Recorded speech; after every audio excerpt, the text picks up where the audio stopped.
Hello everyone, we are Ace Crew from Ahmedabad University, Ahmedabad, and we have developed a GSM based rover.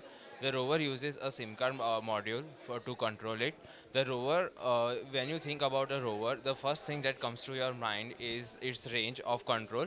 So we have targeted the range of the rover.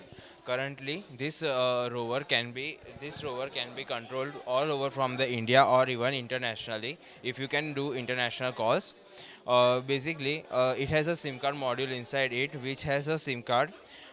Once you call the SIM card,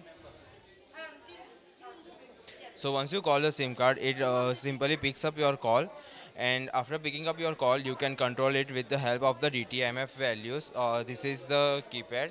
So these are the numbers which are used to control the rover. So 2 is for the forward, 5 is for stop, 4 is for left, 6 is for right, 8 is backwards, and 1 is for disconnect or hang up.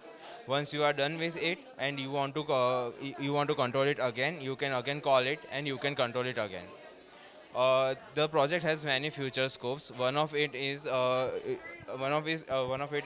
using a camera and Raspberry Pi with the help of a advanced SIM card module, which is SIM 7600. The SIM card module can access 4G internet and can have internet accessibility, and we can have a live video feed. Thank you.